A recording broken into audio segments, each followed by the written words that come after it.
The one with the jellyfish is so brilliant. This is the first episode of the fourth season of Friends. It's directed by Shelley, Jensen, and there will, of course, be spoilers as I discuss various aspects of this episode. It is such a strong start to this fourth season, and I think season 4 is actually one of my favourites. I'm really excited to watch a lot of these episodes again. And in this one, pretty much every character has an important role to play as well, which doesn't happen with most episodes. So I will go through the various subplots and talk about them and share some thoughts. So there will be spoilers from now.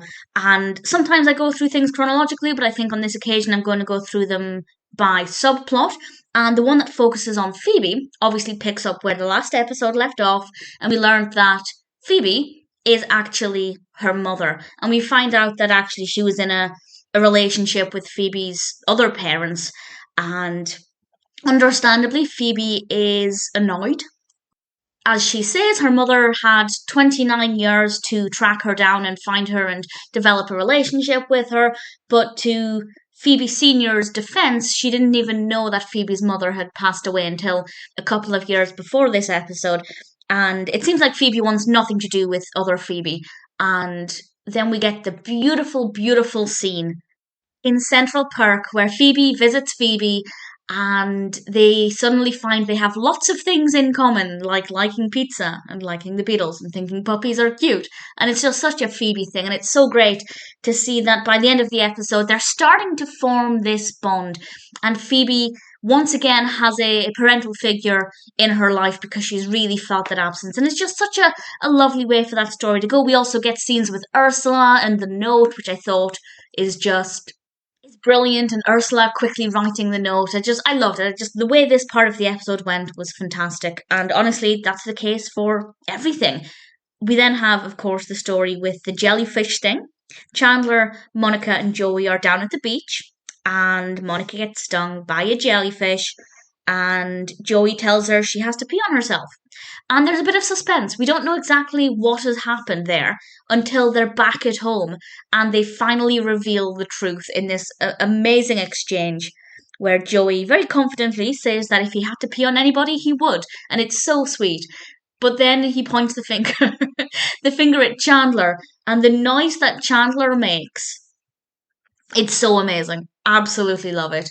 And they reveal that Chandler had to pee on Monica. And that's a very sweet thing for him to do. But I just thought it was absolutely adorable that he's still trying to get Monica to go out with him even if he's the last man on earth. And she still says no. And even more so now because you're the guy who peed on me. Which is, well, certainly very interesting. Then we have the main part. The previous episode ended on a cliffhanger with Ross going into one of two doors. And we don't know if it's Ross or Rachel or Bonnie's door, rather. And for a brief moment, we still don't know because we see him going into this room and Bonnie and Rachel are both there. And for about 30 seconds, it's not clear whose room it is. But then Bonnie leaves and it turns out that it is, in fact, Rachel's room. Ross has chosen Rachel, and Rachel has written Ross an 18-page letter, front and back, and she insists that he reads it there and then, before they can proceed with their relationship, and he falls asleep, because it's 18 pages, front and back. And we have another mystery. There are a lot of mysteries in this episode. They hold a lot of information back until the perfect moment. I absolutely love the suspense. I can't remember watching this episode for the first time, so I don't know what my predictions were for what these things were. But if anybody can remember, or if anybody has recently watched this for the first time, I'd love to know what you thought does it mean. Because Rachel asks Ross the following morning, well, I guess it's the same morning because it was the middle of the night, she asks him, does it?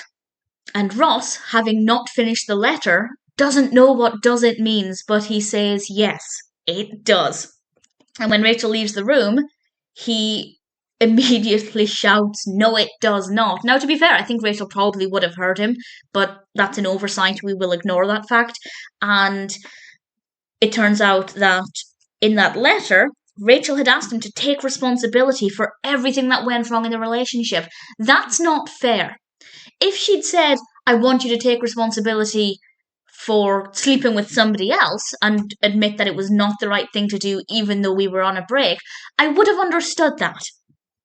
But asking him to take responsibility for everything that went wrong is not great. Now, Ross did, out of jealousy, do a lot of things wrong in that relationship, but Rachel's not perfect. Immediately after she thought they were broken up, or immediately, I guess, after she ended the relationship, she was happy to invite Mark into the flat, even though Mark was very much, by no fault of his own, a reason for the downfall of the relationship. So Rachel wasn't perfect. It's not acceptable that she asks Ross to take responsibility for everything, and I understand his reaction. So we do have this amazing, amazing scene, one of the final scenes of the episode, where they just have this shouting match, and it's just so perfectly executed. I don't want to see Ross and Rachel fighting, especially when we feel like we're just about to get them back together again. But it's so brilliantly done that I just have nothing but praise for it. And the things they're shouting at each other are perfect. One of my favourites, of course, is Ross saying, "Why are you apostrophe R-E means you are, why are you are means you're." I absolutely love it. I want it on a t-shirt. What Rachel shouts to Ross as he leaves the room and Chandler is behind the door, I thought was fantastic. So it's very funny. And it's unusual that a fight in Friends is funny, but it is. It's so well done. And at this point, it is so unclear what is going to happen for the future of Ross and Rachel. But I will say no more. Such a strong episode, a brilliant start to the 4th season. And I would say one of the most memorable episodes and one of the strongest episodes ever. The one with the jellyfish is a brilliant episode, and honestly, I can't really fault it.